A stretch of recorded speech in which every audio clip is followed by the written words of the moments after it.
오늘 보면 로마서 12장 3절부터 8절 말씀을 통해서 교회를 섬기는 올바른 자세, 교회 생활, 신앙생활하는 성경적인 원칙에 대해서 함께 은혜 나누기 원합니다. 우리 먼저 말씀 위해서 기도로 시작하겠습니다.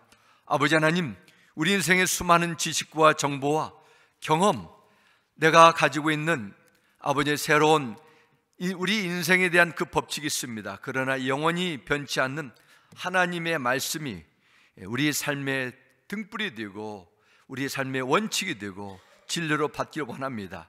우리의 영혼에 이 말씀이 뿌리워지고 결실 맺도록 성령 하나님 주장하여 주시고 아멘으로 순종한 말씀, 아버지 하나님 우리의 삶 속에서 풍성한 결실 맺도록 역사하여 주옵고 예수님의 이름으로 기도드렸습니다. 아멘.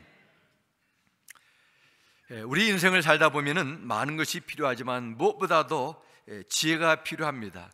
저도 근래에 제 자신의 삶을, 사역을 뒤돌아보면서 참 후회와 아쉬움이 더 많이 생각나서 그런 생각이 듭니다. 누군가가 나에게 20대, 30대 사역의 초반기에 이런 좋은 지식과 지혜를 알려줬더라면 시행착오를 줄이고 좀 더 효과적이고 좀 더 결실 있는 사역이 제 삶이 되지 않을까, 그런 생각을 아쉬움 가운데 하는 적이 종종 있습니다.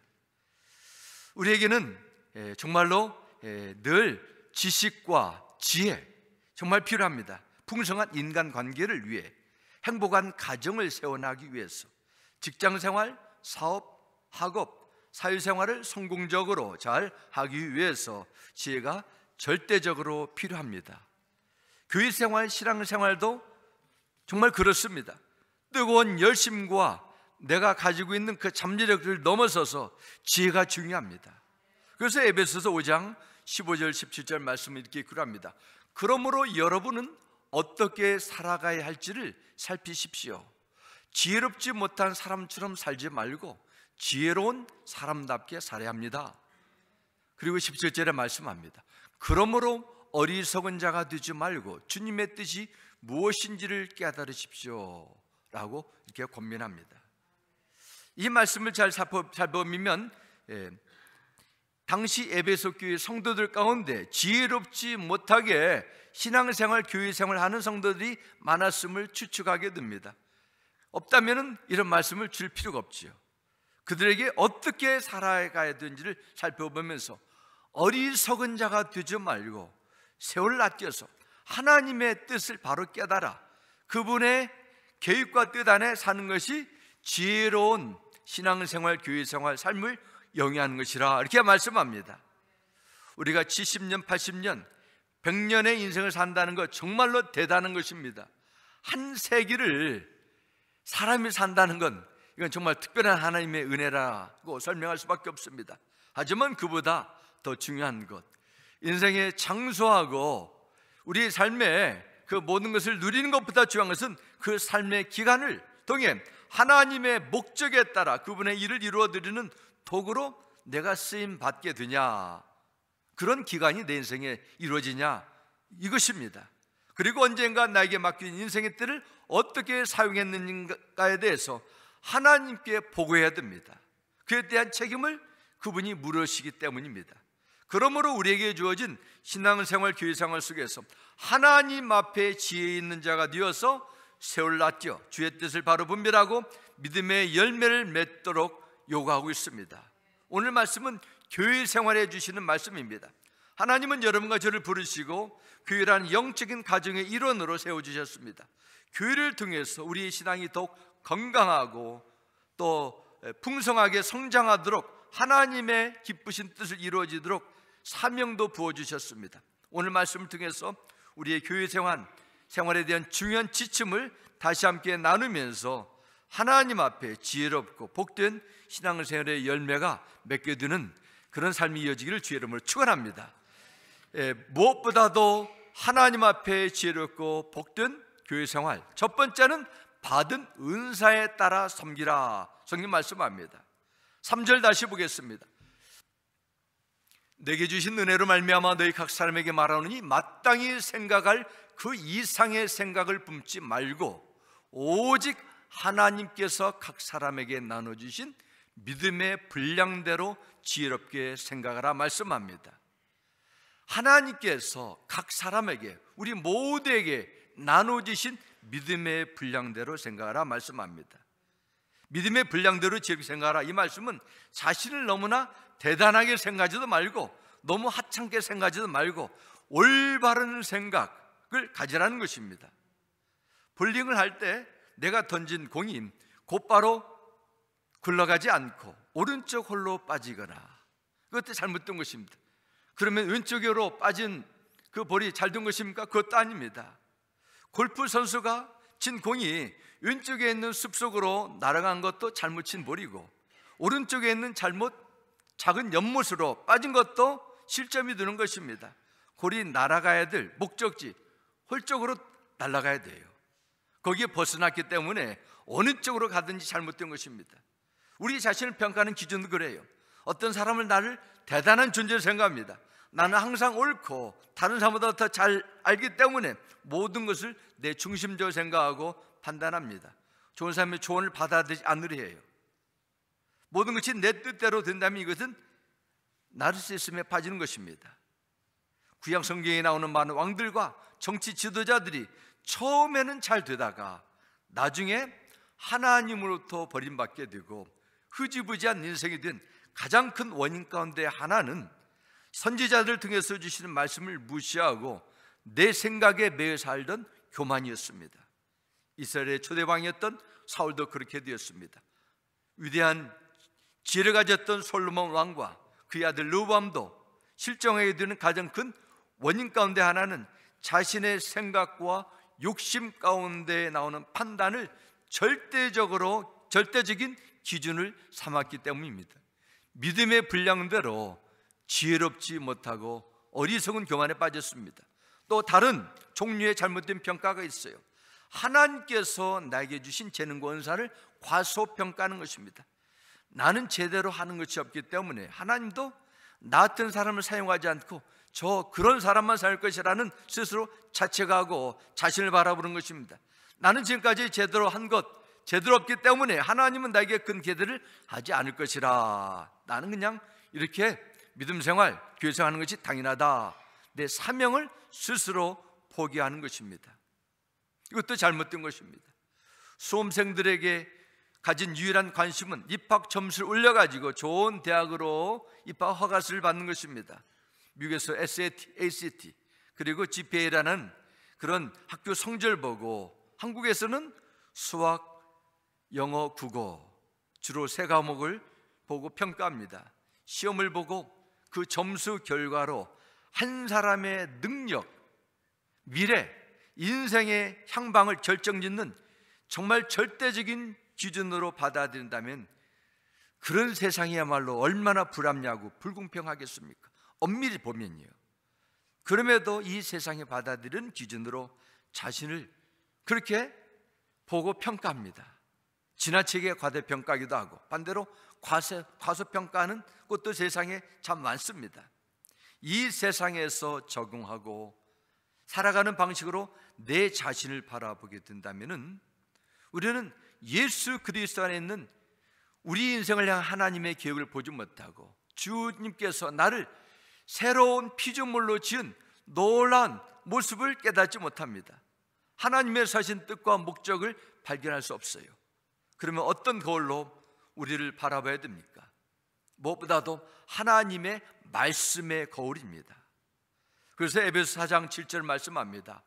그러나 하나님께서는 우리 각 사람에게 그리스도께서 나눠주시는 선물의 분량을 따라서 은혜를 주셨습니다 말씀합니다. 각 사람에게 주시는 선물의 분량이 다릅니다. 은혜를 주셨습니다. 이것은 하나님께서 거저 베풀어 주셨다는 것입니다. 나의 천부적인 실력이 아닙니다. 하나님께서 거저 주셨다는 사실이 우리를 겸손하게 만듭니다. 내 자신이 어떤 사람인가에 대한 건강한 정체성과 자아를 품게 됩니다. 하나님의 말씀을 통해서 나의 모습을 들여보고 해야 할 일은 하나님께서 나를 바라보는 것처럼 나를 바라보는 데 집중해야 돼요. 왜냐하면 세상에서는 사람들이 또 사단이 끊임없이 우리를 정죄하고 우리의 참된 모습을 보지 못하고 좌절하고 낭망하게 만들기 때문입니다. 하나님께서 말씀하시는 것과 똑같은 기준으로 날 평가하는데 포커스를 둬야 돼요. 이것이 우리에게 주시는 선물의 분량에 따라 믿음의 분량으로 지혜롭게 생각하는 마음의 자세입니다. 두 번째는 우리는 주님의 인도하심에 따라야 됩니다. 우리에게 주어진 특별한 하나님 주신 사명과 은사가 있습니다. 또한 이 은사를 어떻게 사용할까? 여기에 대해서 우리는 주님의 인도하심에 따르라 말씀합니다. 오늘 본문 4절과 5절은 이렇게 말씀합니다. 우리가 한 몸에 많은 지체를 가졌으나 모든 지체가 같은 기능을 가진 것이 아니니 이와 같이 우리 많은 사람이 그리스도 안에서 한 몸이 되어 서로 지체가 되었느니라 말씀합니다. 교회에서 주어진 은사와 직분이 다양하지만은 한 몸이 되었다 말씀합니다. 그래서 중요한 것은 그냥 한 몸이 된 것이 아니라 그리스도 안에서입니다. 그리스도 안에서 혈연과 자기의 그런 삶의 스타일에 따라서 삶의 배경에 따라서 한 몸이 된 것이 아니라 주 안에서 한 몸이 되었습니다. 그러면 그리스도 안에서 한 몸이 되었다는 무슨 뜻을 말할까요? 주님의 명령을 따라 움직여야 된다는 것입니다. 그러니까 예수님을 믿는다는 것은 그분이 내 인생의 주인으로 인정하고 그분을 따라가는 거예요. 그렇게 하기 위해서는 나의 주도권을 그분에게 맡기는 것입니다. 에베소 4장 15절 말씀합니다. 온 몸은 머리이신 그리스도께 속해 있으며 몸에 갖추어지지 않은 각 마디를 통하여 연결되고 결합됩니다. 각 지체가 그 맡은 분량대로 활동함을 따라 몸이 자라나며 사랑 안에서 몸이 건설됩니다. 이렇게 기록합니다. 머리이신 그리스도께라 말씀입니다. 교회의 주인은 예수 그리스도입니다. 주님을 따르는 거예요. 골로새서 1장 18절 말씀합니다. 예수 그리스도 그분은 교회라는 몸의 머리이십니다 말씀합니다. 분명히 말씀합니다. 성경은 교회의 기능을 잘 이해할 수 있도록 교회를 몸에 비유했습니다. 우리의 몸은 다양한 부분으로 생략적으로 날 수 있지만 크게 머리와 몸으로 구분되어 있습니다. 발과 다리도 있지만 전체를 몸이라 표현합니다. 몸이 정상적으로 활동하기 위해서는 몸의 장기와 조직이 뇌에서 내리는 메시지를 받는 대로 움직여야 됩니다. 만일 중추신경계를 통해서 보내는 신호를 인식하지 못해서 몸이 움직이지 않게 되면 그 사람의 건강이 큰 이상이 있게 되는 것입니다.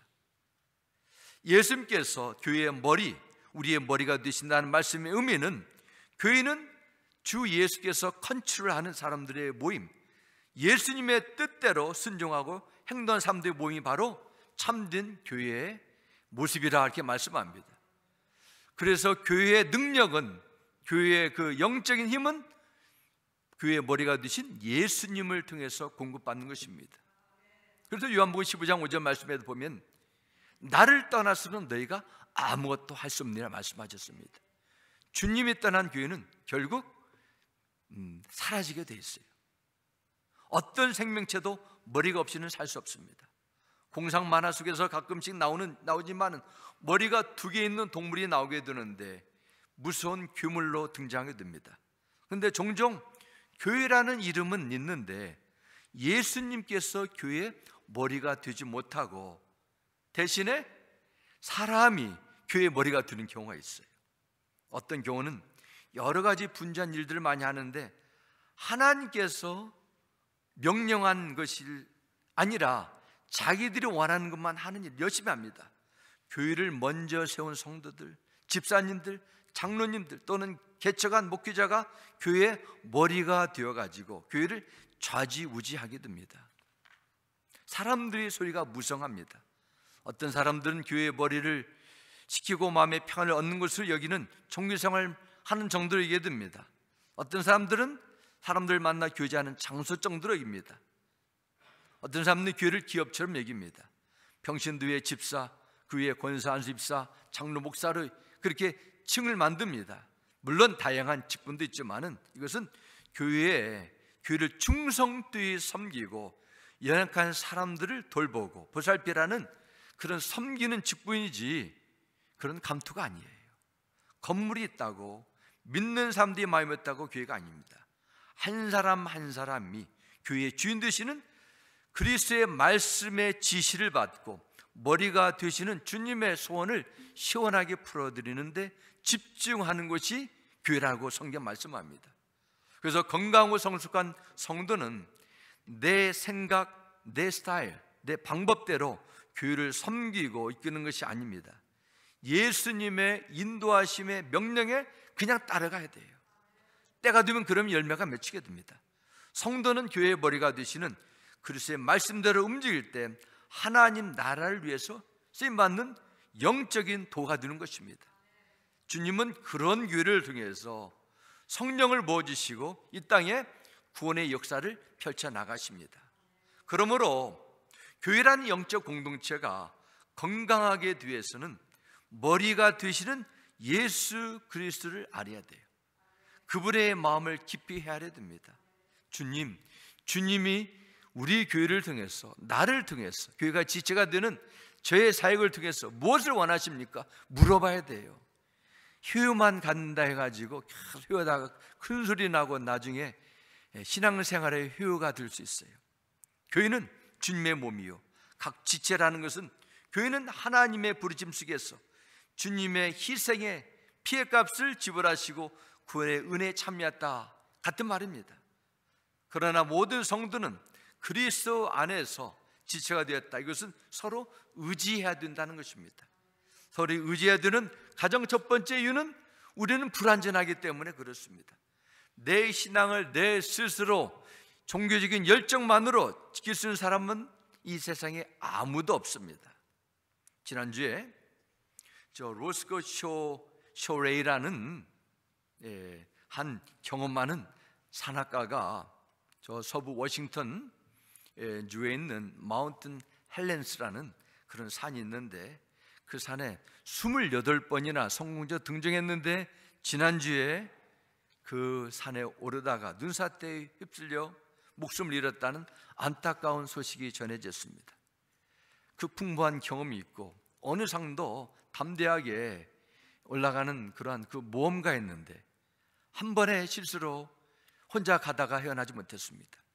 나 혼자 산행에 나갔다가 길을 잃어버리거나 갑작스런 일기의 변화로 인해 가지고 위기를 만나 헤어나오지 못하는 사건들이 얼마나 자주 일어나고 있습니까? 사실 우리 신앙생활도 마찬가지예요.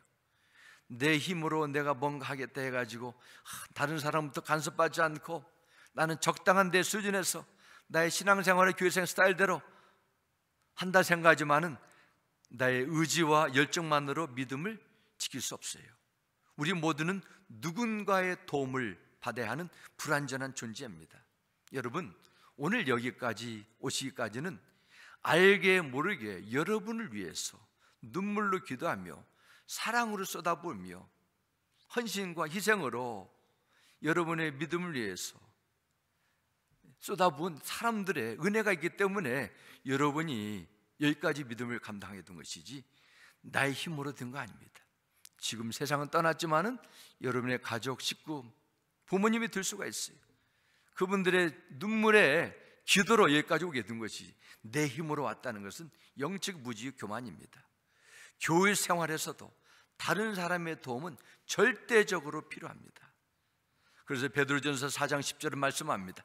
각각 은사를 받은 대로 하나님의 여러 가지 은혜를 받은 선한 청지기 같이 어떻게 봉사하라고요? 서로 봉사하라 말씀합니다. 하나님께서 우리 모두에게 주님을 섬기고자 하는 거룩한 열정과 다양한 은사를 주셨어요. 그러면은 하나님께서 주신 내 역할, 나에게 주신 특별한 선물이 무엇인가 어떻게 알 수 있습니까?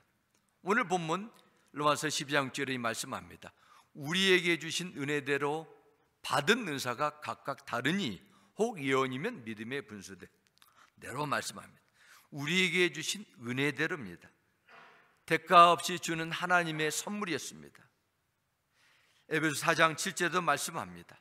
하나님께서는 우리 각 사람에게 그리스도께서 나누신 선물의 분량을 따라서 은혜를 주셨습니다 말씀합니다. 은혜를 다 다행히 주셨어요.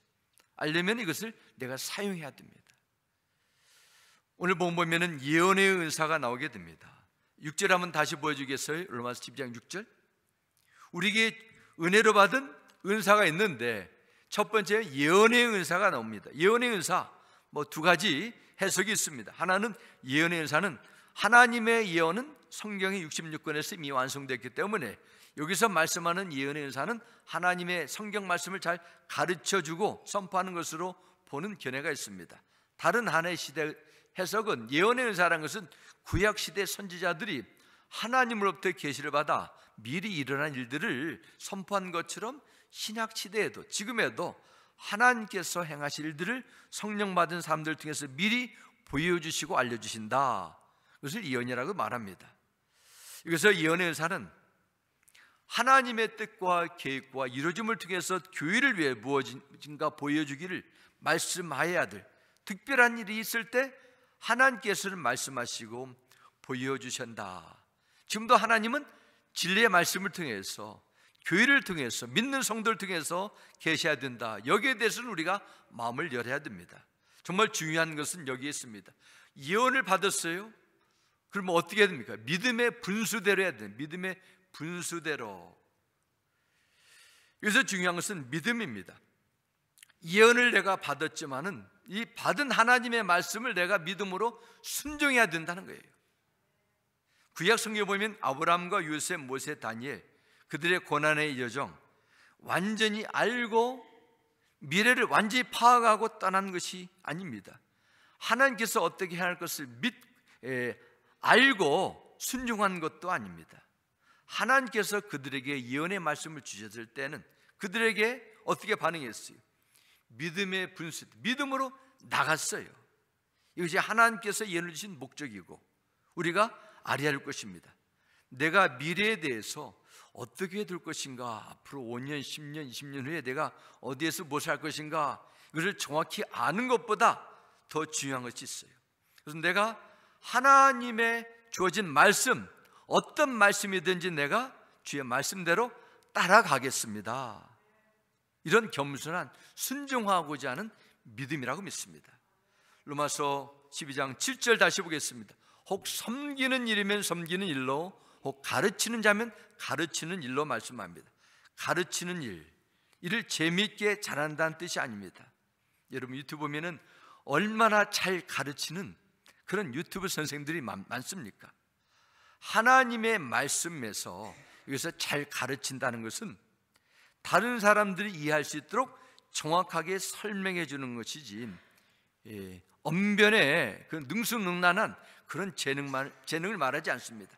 가르치는 은사가 나타나기 위해서는 먼저 가르침에 합당하게 살아가야 되죠. 그 말씀입니다. 그리고 다음 8절 보겠습니다. 혹 위로하는 자면 위로하는 일로, 구제하는 자는 성실함으로, 다스리는 자는 부지런함으로, 궁의를 베푸는 자는 즐거움으로 할 것이니라 말씀합니다. 그래서 중요한 일이 단어가 있습니다. 위로하는 자, 구제하는 자, 다스리는 자, 궁을 베푸는 다양한 역할이 있지만은 그들 속에 나타나는 특징이 있습니다. 첫 번째는 성실함으로 가르칩니다. 두 번째는 부지런함으로 가르치고, 그리고 세 번째는 즐거움으로 하라 말씀합니다. 여기서 위로하는 일, 다른 사람의 형편과 아픔에 공감하면서 권면과 위로를 해주는 것, 정말로 소중한 은사 가운데 하나입니다. 아프거나 어려움을 당하는 분들이 있는데 그럴 수도 있죠. 자기가 나중에 알아서 해치겠지, 내 급한 일이 많은데, 그렇게 무관심으로 대하는 사람이 있는가 하면은 그들의 마음과 아픔을 공감하면서 말로, 시간으로, 은사로 섬기는 자들이 있어요. 돌봐주는 사역입니다. 사도행전 6장에 보면은 고아와 과부들에 대한 구제 사역을 위해서 예루살렘 교회에 안수 집사를 세웠습니다. 현대 교회에 있어서는 비싼 직분이라면 집사님과 권사 직분이 되겠습니다. 위로하고 권면한 일을 해야 돼요. 또한 다스리는 자라 말씀합니다. 다스리는 자다. 이건 교회의 리더십에 있는 자죠. 리더라는 것입니다. 오늘날의 교회 장로님들을 의미합니다. 장로님들이 은사를 가지고 해야 될 가장 중요한 것 가운데 하나는 성도님들을 말씀으로 인도하는 일이에요. 장로님들의 역할은 교회와 성도님들을 실족하지 않았는지, 다른 어려움이 없는지를 부지런히 살펴서 목회자를 돕고 협력하는 그런 다스림의 일을 해야 됩니다. 어떻게 해야 돼요? 부지런하게 해야 됩니다. 부지런하다는 것은 맡겨진 일에 대해서 열심을 낸다는 의미도 있지만은 더 나아가서 한쪽으로 치우치지 않고 모든 일을 공정하게 처리하는 그런 객관적인 나의 사리사욕을 갖지 않는 그런 마음의 자세, 이것을 부지런함이라 말씀합니다. 세상은 형식적이고 자기 유익을 위해서 약한 자들을 돕는 일을 할 수 있지만 주님의 교회에서 일어나는 사역은 주님의 마음을 가지고 주님을 섬기듯이 약한 자들을 섬기는 그런 주님의 마음을 품어야 돼요.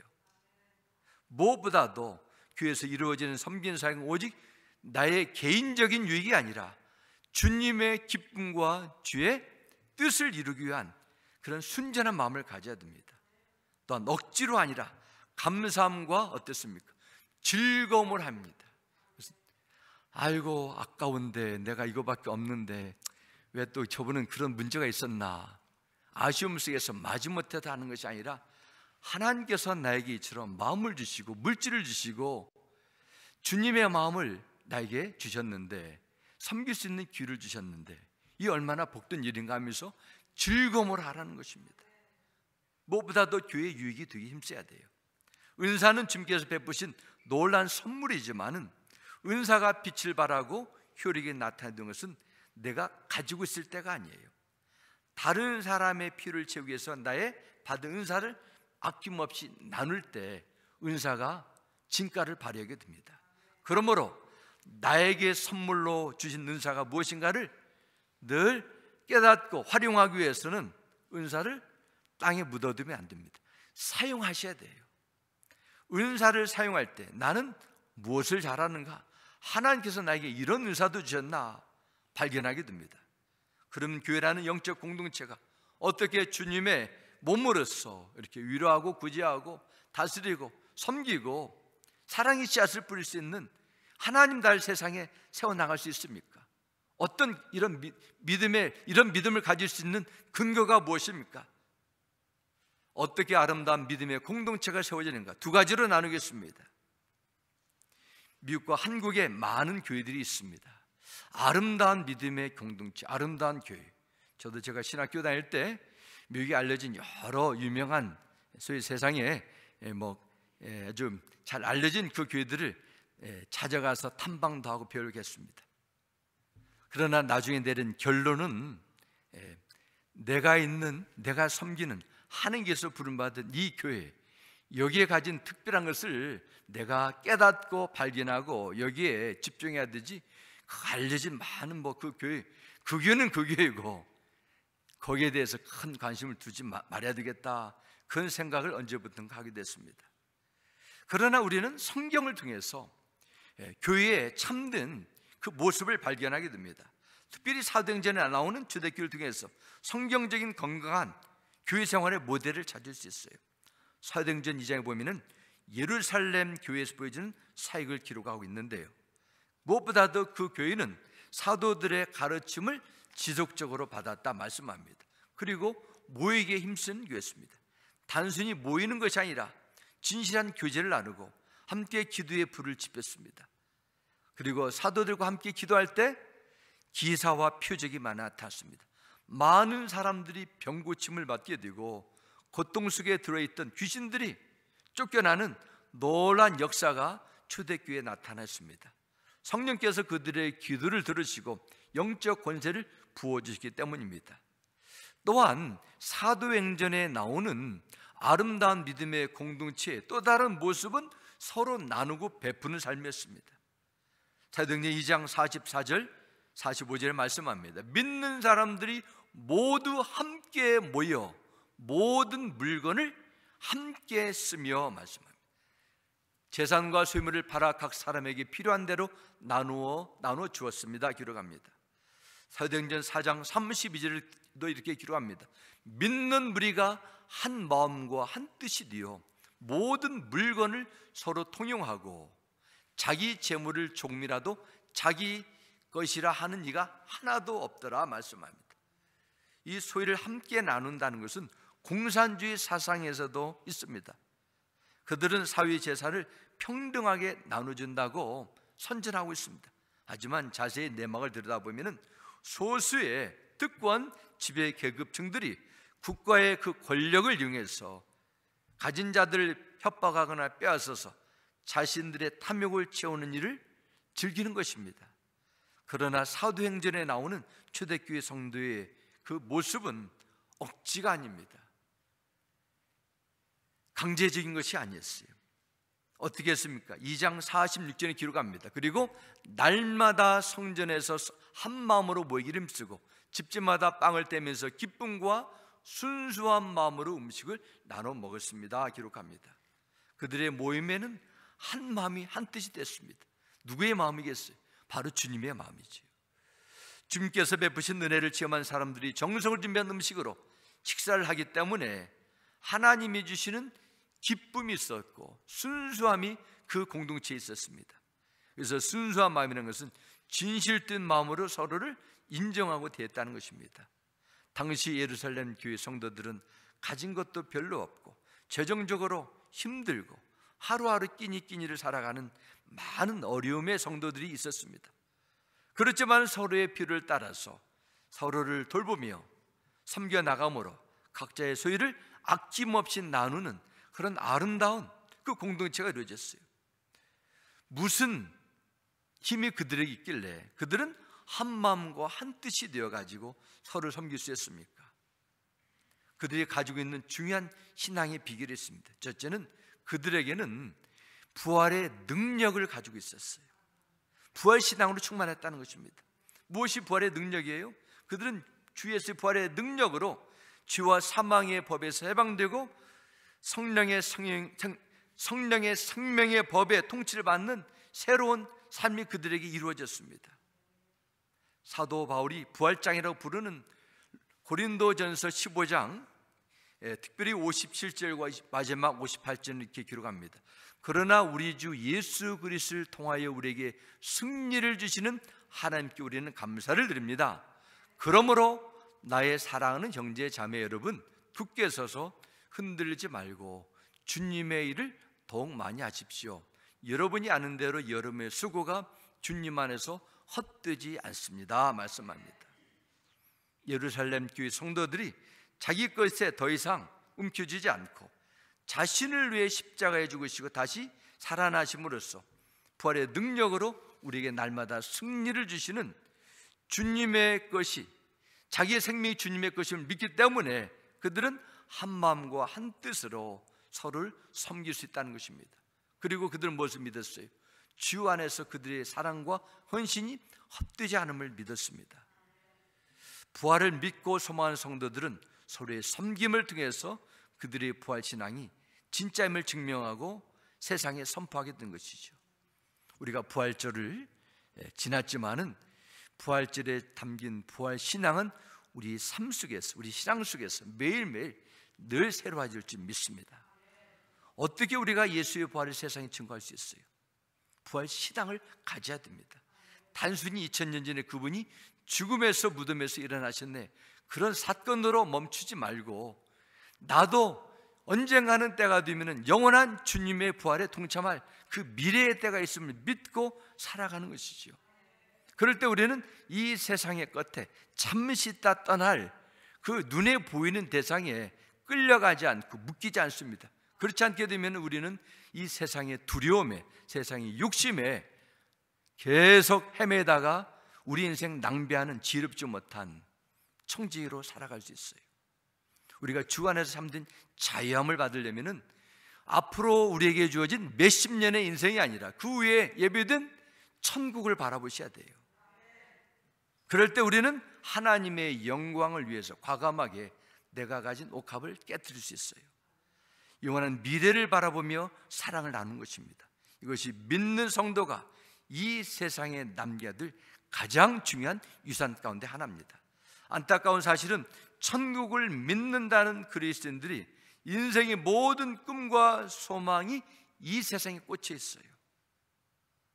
히브리서 11장 35절 말씀 보면 초대교회에 있는 많은 믿음의 선진들이, 성도들이 죽음까지도 내어놨다 말씀. 고문까지도 스스로 받았답니다. 무엇이 그들을 그렇게 만들었습니까? 천국을 바라보는 부활신앙으로 충만하기 때문에 했습니다. 이것이 없을 때는 하나님의 때때로 우리 인생을 흔들어서 이 세상의 것에 실망하게 만들어요. 이 세상 어디도 내가 의지하고 뿌리 내릴 곳이 없음을 인식하게 해서 내 마음의 눈이 천국을 바라보게 한다는 것입니다. 그래서 우리는 매일매일 주님께서 우리를 기다리시는 천국을 소망하며 우리의 부활을 기대하는 부활신앙으로 주의 뜻을 이루는 모두가 되시길 주의 이름으로 축원합니다. 두 번째는 우리는 성령의 충만함을 받으셔야 돼요. 초대교회 예루살렘 공동체가 이처럼 한마음 한뜻으로 자기의 은사를 통해서 연약하고 어려운 자들을 베풀 수 있던 것은 그들에게 성령의 충만함이 임했기 때문입니다. 다시 말씀드리면 성령의 충만함이 없이는 절대로 아름다운 믿음의 공동체가 세워질 수 없어요.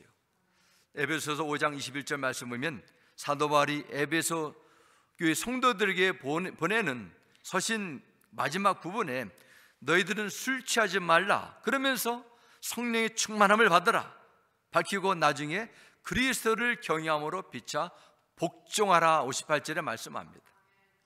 구원의 은혜를 받은 성도라 해도 사랑으로 섬기려면 성령 충만이 얼마나 절대적으로 필요한가를 영적으로 잘 설명한 것이라고 저는 믿습니다. 제가 다른 어떤 분보다도 아이패드를 이제 많이 사용하게 되는데 설교할 때도 어떤 때는 하나님의 말씀을 읽고 묵상할 때도 또 이메일을 체크할 때도 아이패드를 사용하는데 참 감사한 것은 어느 곳에도 이렇게 조용한 좋은 이런 매개책이 있다는 것이 얼마나 복된 것이 모릅니다. 그러나 항상 기억할 것은 어떤 때는 충전을 하지 못해가지고 한 경우에 설교를 하다가 이 아이패드가 깜박깜박해가지고 꺼지는 그런 경험을 한 후로 이제부터는 충전에 대해서 더 많은 관심을 두겠습니다. 아무리 좋은 것이라 할지라도 아무리 나에게 절대적으로 필요한 도구를 할지라도 충전이 되지 않으면 아무 쓸모없다는 것을 깨닫게 됐습니다. 우리 신앙도 마찬가지예요. 머리는 압니다. 귀로는 들었어요.